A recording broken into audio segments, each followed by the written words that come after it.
Jake Morrison sat at the corner table of the Please, I Riverside need your Cafe, help. holding his I don't know 3-year-old what daughter to Lily do. close to his chest.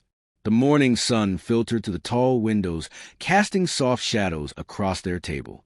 Lily had been unusually quiet that morning, and Jake could sense something was troubling his little girl. He was a young single father, only 28, doing his best after losing his wife 3 years ago to cancer. Every day was a battle between providing for Lily and being there for her emotionally.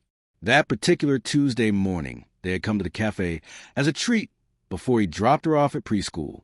Jake worked as a graphic designer from home, which gave him flexibility, but lately a demanding project had consumed most of his attention.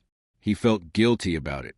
As he helped Lily with her orange juice, he noticed a young woman across the cafe. She appeared to be in her early 20s, with striking red hair pulled back in a casual bun. She wore a bright blue dress that stood out against the muted tones of the cafe. What caught his attention, however, was not her appearance, but the way she seemed distressed. She kept looking around nervously, her hands moving in quick, deliberate gestures. Jake recognized those movements immediately. Sign language. His younger sister Maya was deaf, and he had grown up learning to sign. The young woman whose name tag read Aria was trying to get the attention of the barista, but he was too busy with other customers. Jake watched as Aria's frustration grew. Then something changed. Her expression shifted from frustration to fear.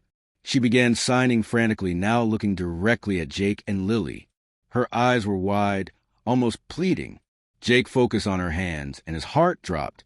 The message was clear and desperate. He would not stop following me. Please help me. Aria repeated the signs, her eyes darting toward the entrance. Jake felt Lily tug at his sleeve, but he raised his hand, gently asking her to wait. He signed back to Aria, asking her, who was following her. Aria's relief at being understood was visible. She signed, quickly explaining that a man had been following her for 3 blocks. She had come into the cafe hoping to lose him, but she could see him outside through the window, pacing back and forth. Jake glanced toward the entrance. Sure enough, there was a man in a dark jacket, lingering near the doorway. He kept looking inside, his posture tense and predatory. Jake's protective instincts kicked in. He had a daughter to think about, but he also could not ignore someone in genuine danger. He signed to Aria, asking her to come sit with him and Lily. At first, Aria hesitated. Strangers helping strangers was rare these days. But desperation outweighed caution. She grabbed her coffee and phone and quickly walked over to their table. As she sat down, Jake could see her hands trembling. Lily looked up at the new person at their table with curious eyes. Jake smiled at Aria, trying to project calmness. He signed, asking if she had called the police. Aria shook her head, explaining that she was not sure if she was overreacting. The man had not done anything overtly threatening. He had just been there, block after block, turn after turn, following her every move. Jake understood that fear, that uncertainty of whether your instincts were right or if you were being paranoid. He told Aria she was right to trust her gut. Then he pulled out his phone and texted his neighbor Ryan, who was a police officer. Ryan responded within minutes, saying he was 2 blocks away and would come by. Jake showed Aria the text. Relief washed over her face, and tears began to well up in her eyes. She signed a thank you so heartfelt that it made Jake's chest tighten. Lily, who had been watching this entire exchange with fascination, suddenly reached out and touched Aria's hand. Aria looked down at the little girl, surprised. Lily smiled her innocent 3-year-old smile and offered Aria her stuffed bunny. It was her most prized possession. Aria's tears spilled over then.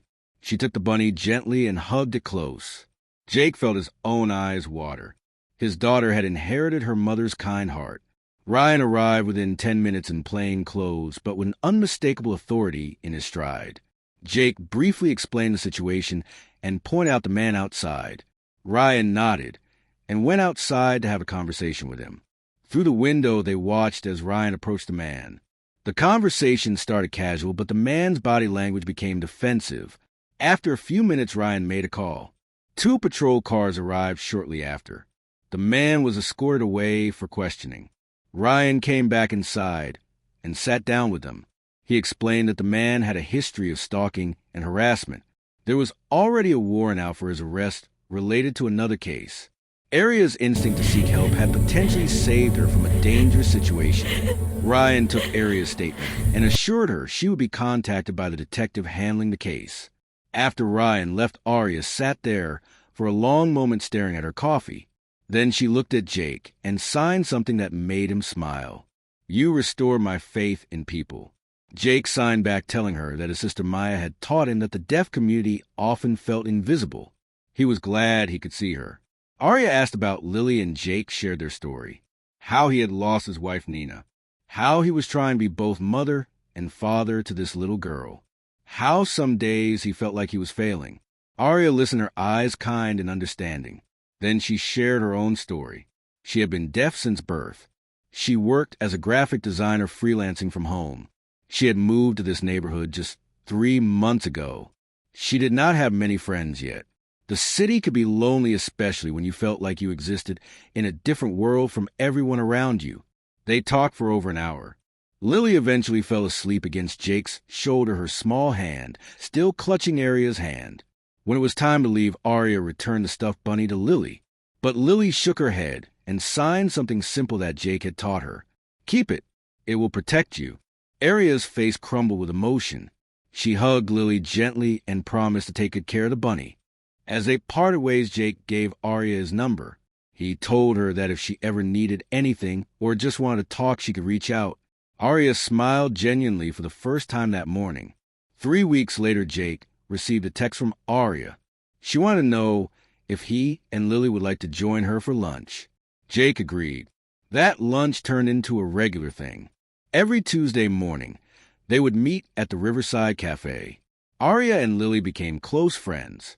Arya taught Lily simple signs, and Lily taught Arya how to see the world with wonder again. Jake found himself looking forward to those mornings, not just for Lily's sake, but for his own. Arya had a quiet strength about her. She had faced challenges he could only imagine, yet she remained kind and open-hearted. One Tuesday, 6 months after their first meeting, Arya brought something with her, a small framed photograph. It was a drawing Lily had made for her during one of their lunches.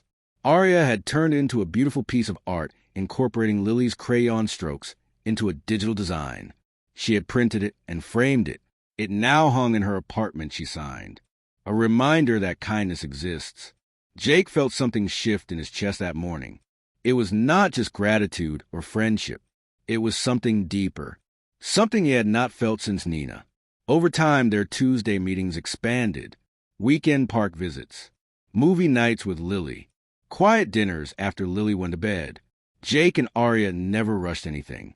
They let their relationship grow naturally, like a garden tended with patience. Lily blossomed with Arya in her life. She learned sign language eagerly, wanting to communicate better with her friend. Jake realized that Arya had not just entered their lives. She had completed something that had been missing, a sense of family. 2 years after that frightening morning at the cafe, Jake and Arya sat on the same bench where they had first really talked. Lily was playing nearby, her laughter filling the air. Jake turned to Arya and signed something he had been wanting to say for months. "You taught me that sometimes the bravest thing we can do is ask for help." Arya smiled and signed back. "And you taught me that sometimes help comes from the most unexpected places." Jake reached into his pocket and pulled out a small box. Arya's eyes widened. He opened it, revealing a simple, elegant ring. He signed his proposal slowly, clearly. Arya did not hesitate. "Yes." She signed back. "Yes." Lily ran over, sensing something important was happening. When she saw the ring, she squealed with delight. She had been hoping for this. That evening, as they walked home as a family, Jake thought about that Tuesday morning 2 years ago. How a moment of awareness had changed everything. How choosing to help someone in need had brought him more than he could have imagined. Sometimes life sends you exactly what you need, in the most unexpected package, at the most unexpected time. All you have to do is pay attention and choose kindness. If this story touched your heart, please like, share, and subscribe to hear more stories about ordinary people doing extraordinary things. Leave a comment below about a time when a stranger's kindness changed your day. Your story might inspire someone else to reach out and help. Thank you for listening.